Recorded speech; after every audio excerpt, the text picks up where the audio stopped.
अभी आपके सामने जेईई 2023 गई इनऑर्गेनिक केमिस्ट्री का स्ट्रक्चर ऑफ एटम चैप्टर से बहुत इंपॉर्टेंट क्वेश्चन जेईई 2024 के लिए भी ये क्वेश्चन है। If the radius of the first orbit of hydrogen atom is alpha naught then the de Broglie wavelength of an electron in third orbit is pi alpha cube by 6, 3 pi alpha naught, 6 pi alpha naught या फिर पाई ए cube by 3।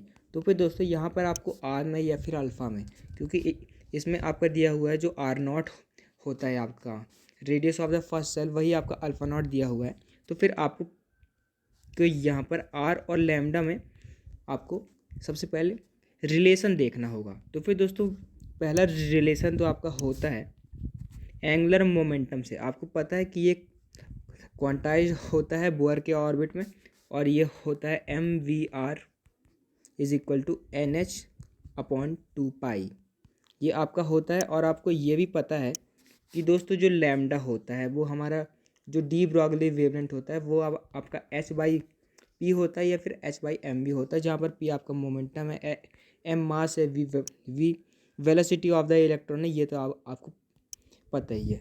तो और दोस्तों आप यहाँ से आप r के बारे में एक और चीज़ जानते होंगे कि जो r होता है वो आपका होता है r0 n² अपॉन z। तो फिर यहाँ पर दोस्तों हाइड्रोजन एटम की बात हो रही है, तो फिर ये z आपका 1 हो जाएगा। तो यानी कि ये आपका आएगा r0 n² या फिर α0 n², जो कि हमको दिया हुआ है कि जो r0 है वो आपका α0 है। तो फिर ये आपको यहाँ से एक इक्वेशन यहाँ से मिल गया।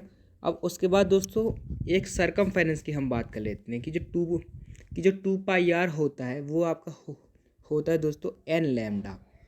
ये भी आपको पता होना चाहिए, n इंटू लैम्डा आपका होता है 2πr। n आपका ऑर्बिट का नंबर होता है, फर्स्ट ऑर्बिट है, सेकेंड है, थर्ड है, या आपका प्रिंसिपल क्वांटम नंबर होता है।